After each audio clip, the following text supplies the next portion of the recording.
Let me guess, you from the town that I love best. Talk Memphis, I wish you would. Talk Memphis, you sound so good. Let's dive into this. How do I get from 1 to 20 houses, rental properties? And the first thing I see on our notes is mindset. And a lot of what we talk about on this show is mindset, right? I mean, we always say you are who you hang with. 10 Exit from the Grant Cardone book, and limited beliefs, and I can't do it versus I'm gonna do it. That's right. You know, it's we talk about this all the time. Talk about mindset shift when you're thinking 1 house to 20. Well, a majority of our clients we have own 1 to 2, maybe 3 houses. That's right. The majority. So that's probably, and I say majority, not just even 50%, but probably 75% own that 1 to 2 houses. And so for whatever reason, they get stuck. Sometimes they're accidental landlords. Sometimes they've tried it and they just, I've talked to a guy yesterday, kind of the same thing. He just had a rough experience. And, that's why, to me, the first thing you got to do if you're going to go from 1 to 20 is have a mindset shift of just get over the fear, get over the limiting belief, but also just, treat it like a business and run it by the numbers and look at it long term. I mean, there's just all kinds of just nuggets of just your mind's got to think differently from going to 1 to 20, right? You just keep your emotions out of this. Yeah, I mean, this guy bought. So I'll give you a quick example. He's bought two up front, which is a pretty big deal. He bought 2 all at one time, and when he bought it, the owner didn't tell him that it went vacant right when he was closing the day before. Wasn't disclosed. So then, and then it got the AC stolen. And then we're working on the house and it got broken into while we're working on it. Somebody's trying to steal the tools. And so, he's just distraught. He's torn up about it. Yeah, torn up, just distraught. And so I just wrote him an email. I said, look, man, my first month had that fire. I've told that story many times on this radio station, but, underinsured, no renter's insurance, didn't know how I was going to get out of it. But I had to have a mindset shift at that time that I'm going to do this and I'm going to figure it out. And that's what I encouraged him. I just was trying to be an encouragement to him. Just, hey, man. Just stop on the woe is me. Woe is me. Just think about, how are we going to fix this? So, he's very appreciative, but he's going to have to make that decision to get over that. Does that make sense? Yeah, and I want to say, I'd like to say this too, and we've talked about this. This goes with mindset and shift, but it also goes with tolerance. Like we've mentioned before that the magic number for this, the magic number from 1 to 20 or of ownership of these homes is 10. 10 plus, yeah. And what we mean by that is, if you've got 10 or 11 homes, average rent $700, you got almost $8,000 coming in a month in rent, and you have a water heater that goes out. Right. You don't even think about it. Replace it, keep moving. But if you got 2 homes and a water heater goes out, you're thinking, no profit for 6 months. Right. What am I going to do? How am I going to pay the mortgage? Have I made the right decision? Oh, yeah. Did they tell me the right thing? Did my agent sell me the right house? You immediately go to question in the dark place. And you question everything you got. Yep. So if you're listening out there and we're talking about how do you get from 1 to 20, focus on getting from 1 to 10. This will be talking about how to get 1 to 20, but 10 is that magic number. So tell me what else? Mindset shift. We fear and limited beliefs. Yeah, just and take the emotion out of it. That's what I'm trying to say. Really, is just get the emotion out and focus on logic and focus on the plan. And not so much of woe is me. How am I going to do this? You mentioned just a second ago, treat it like a business, and I wrote a note. Take it serious. Tell me a little bit when you say treat it like a business. What do you mean by some of those things? Well, to me, it's like you got to start leveraging others and trusting others. That's part of the mindset. You got to, build your team. You can't do it alone. I just don't think you can't do from 1 to 20 by yourself. So you're going to have a solid team, which up front. Build the team now. up front. Don't build it when you got 4. That's right. Build it now. Get it started. Get those relationships. Your property manager, your contractor, your accountant, your insurance agent, real estate agent, all that's got to be kind of, you got to be vetting those people now to start building for that 20. And that's one of the things I think I probably started out slower than I could have been a lot faster if I build my team quicker. See, that's what all this advice is coming from. It's not coming from a book we read. Pain. This is coming from pain and sweat and realizing that you needed to build that team. I put it all on me. Up front. Yeah, I had it all on me. You know, I had been smart. If I think back on it, I mean, you know me. I believe everything happens for a reason. Mm-hmm. So I have the knowledge I have because of what I've done. But you know, I'd been smarter to have a property management team from the very start. I mean, I was collecting rent. I'll never forget that. I'll say it on this air again. You and I are, your wife is my cousin. We're a little related. So we've talked for years. 15 years 15 years about how we could work together and tossing and bouncing ideas back and forth. Yep. And I'll never forget, most of the time we talked on the weekends because you were doing your manufacturing job during the week. Yep. But hey, Dean, what's going on? Dan, how are you, man? Oh, I'm just, driving around collecting rent. It's like, collecting rent today? Yeah, I got X amount of checks I got to go pick up today. Like, oh, man. So you really, when you guys are listening, this is coming right out of pain. Experience and pain and hours of. I haven't collected rent in, now it's going on probably 5 years. Yep. That I have not been to a house to pick up a physical payment. And I'm more profitable as far as the money I'm coming in because people adapt to. But you don't know that going in. So that's what I'm saying. That's why the team is so important to keep you from making those quote mistakes or going down a path that, it's all on you, So you did this for 9 years. You collected rent for 9 years? No, 01 to probably 2013. So what is that? So 12 years. You 12 years. Rent. 12 years. And it got worse and worse every year as I grew, right? Mm-hmm. Went from 0 to 100 something, tenants that I'm sitting there chasing rent and $50 here, $100 here. And I've told the story on the radio, but when we changed that mindset to we're not picking it up anymore, I think I lost one tenant out of a couple hundred, so that was worth it.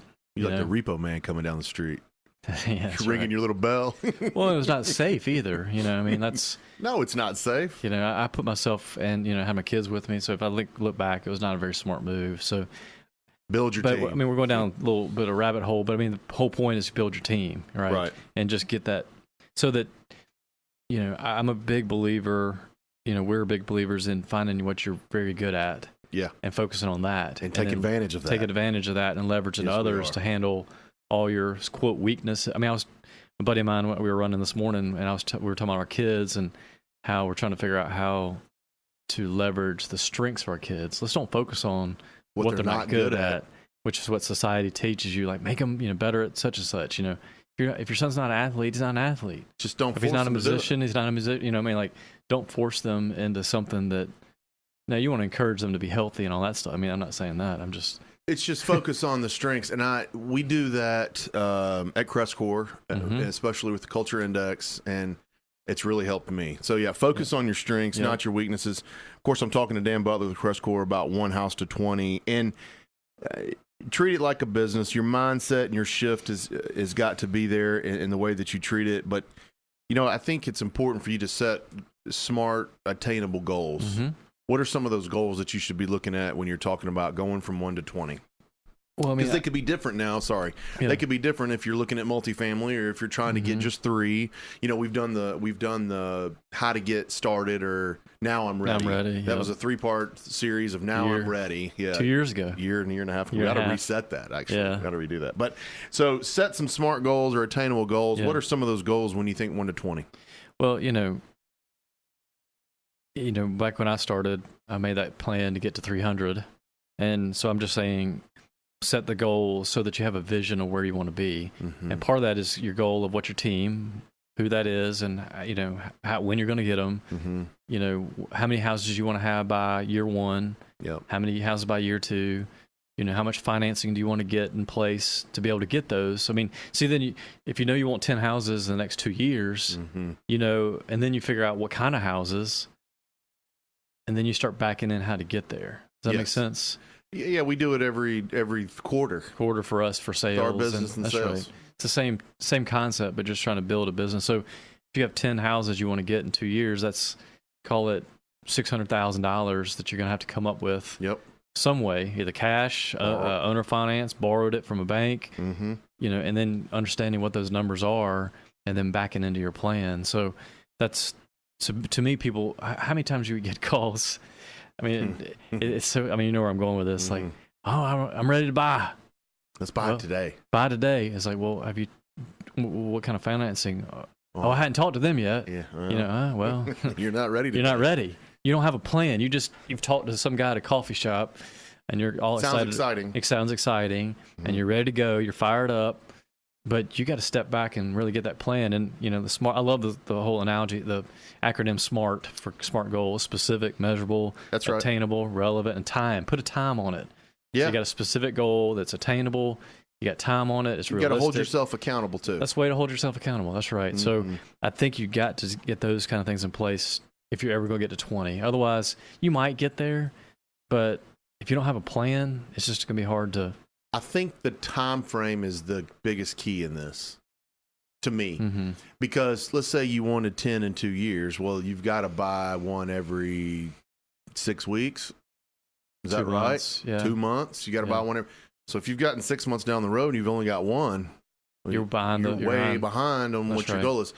So I think the time frame to me is important. Let's put that down. Make sure that you're, holding yourself accountable for that time frame. Yep. And try not to go off of it. Systems and processes. We've already got our mindset shift. We've turned that around. We're treating it like a business. We're super serious. We've set some goals. We want 20 houses in X amount of time frame. Yep. Well, I mean, you just got to whatever that. Now that you got your goals set up and where your vision of where you're trying to go. Now and you've talked about getting your team. Yep. Now you got to have that where it's repeatable. So Dean makes an offer. We give it to appraiser. We give it to inspector, if that's what you're doing. You give it to the bank. You get your, rehab bid done. I mean, you have your 10-step or 20-step process that you should do every time. Right. And then have that in a specific order. And so that, I mean, I would think when you have a client come to you that's very organized and has a process. Man, I appreciate that. You apprate that, right? Man, versus the guy that just calls you when he has a whim or a thought in his head. I'm ready. I'm ready. Or, I'm ready to put this one on a contract. And even if the system isn't the right one or the best one and we change it a little bit, I still got way more respect's not the word, because I'm not losing any respect for you if you're new, but I got a way more appreciation for that person and how serious they are. There you go. It takes my level of confidence in that investor you're way invest up. More. They're going to invest more. The person that's got I'm going to pour into you more because I know you've planned. You put your team together. You've listened either to the show or you've listened to podcasts or you've done something to put yourself in that situation. Yeah, and then you've thought through your process of how you're going to get there. You're just not, flying by the seat of your pants. This is not the business to go on a whim. No. Well, let's just go and float off, and we'll I've heard this before. We'll attack that issue as it gets here. Man, it's a recipe for disaster. Yep. In my opinion. Decide what lane is yours. You've heard that phrase before, stay in your lane. What does that mean when we're talking 1 to 20? It means several things. I mean, you've got to find out what I would suggest that you go into the lane of what you're we talked about a minute ago, but what you're the best at, what you can pour the most time into, and pick that lane and then outsource or eliminate or automate whatever else those tasks that you need to get to 20. Yep. Do that. And so then you're more, you're not getting drained. There's investors that we talk to that they're trying to do all these things, and you can tell by their tone right away what's dragging them down. And then you get in the conversation, you can tell when their voice picks up what they get excited about doing. Like strategic coach, you've heard me mention that a lot, and I've recommend that to several people, but he talks about front stage and backstage, and do you want a front stage person? Are you a front stage person or a backstage person? And you get your energy based on, where you thrive in. Front stage would be making relationships and getting out there and putting yourself out there and networking and connecting and getting your team. Or is the backstage, you like the analytics and, decide what you're good at and what you want to be. That's right. And I think it also applies to, kind of the lane of what kind of properties you want. Mm-hmm. You know, and I didn't write this down, but I think if I think about it, I mean, I was talking to a guy yesterday, had 6 houses, all in like North Haven type areas. Mm-hmm. And I literally let him go as a client yesterday because they came in here with eyes closed, hoping a prayer, and everything we do cannot match their expectations, but it's vandalism, theft. Like, how can we prevent that? You know, like, and so you got to understand when I say your lane, if he truly, if you want to go in that lane, that's fine. Just know what's coming. Know what's coming. Yeah. Understand that that's a 1-star neighborhood and no schools and, crime is through the roof and turnover. And, so not only for your personal, but also your properties, kind of figure out what lane you want to be in. I think that's very important. And stick to that lane, like we get really good at buying. X. I mean, I think you've settled in on what? One area, but mm-hmm. 40 to 55, 60,000, mm-hmm. 700 to 900 rent. Man, I got you pegged. Yeah, you do. I think it's because that's what you guys have. And then, yeah, that's right. And then every time you send me something outside of that lane, you're like, what would you do? I laugh. I put you to the fire. Yeah. No, I do because because you want to stay in your lane. I want to stay. No, this is good. This is good. I want to stay in my lane because I'm not good at $20,000 rentals. Right. I can't handle what comes with it. I'm too busy. Right. I can't. I don't want to. I could afford the 120s, but I'm moving way slower. Right. Way slow. So that's not for me either. My lane, what I can afford with my own income. Yep. And what's a good product and a safe product is that $40,000 to $60,000 range. Now, different investors have different things, but I lean on you as a mentor and as somebody else too. It was a 3-house package in one. I remember. And one other, would you? And you're like, I was like, then I don't. Then no, I'm not. I was trying not to discourage you, but you were holding me to the fire. I want to be discouraged if it's not something that in your lane. In my lane, I want to stay there. I mean, that brings up a good point, and I think that you probably should add this as a number 7. Is just probably a mentor, accountability partner, somebody that you can bounce off. What you're trying to do. Because. And if I think about it now, you're going to send less and less of those kind of deals to me anyway. But I know what your lane is now, so I'm like, what are you doing? Why are you looking at a $20,000 house in North Haven? Because the pencil looks so good. Because it looks, but the numbers. I'll fight it myself. The financing's there. It's $20,000. Rents for $600. They're all occupied. That's a 20% net return, Dan. Hey, I've been in this a long time, and it's easy to get caught up in that. Oh, it's absolutely. So easy to get caught up in. Oh my gosh, they're all occupied. They're at $20,000 a piece. I mean, but the second somebody moves out, here it goes. There's a hole in your boat. Well, I was doing that. We're working on our management agreement, updating and talking about operating costs, and it's amazing how many costs that people don't realize go into when a house goes vacant. It's tremendous. CapEx, man. People don't plan just enough. MLG&W. Now there's a deposit. Now there's a connection fee that didn't used to be there, and now you got the monthly bill, and you got to cut the yard, and you got to rekey, and you got to, you know what I mean? Gotta. That's why your management team and your leasing department is extremely important to keep these things running.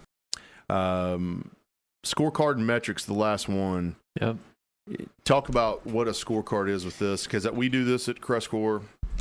I'm graded on these. All of our department heads are graded on these. But talk about scorecard and metrics when it comes to 1 to 20 houses.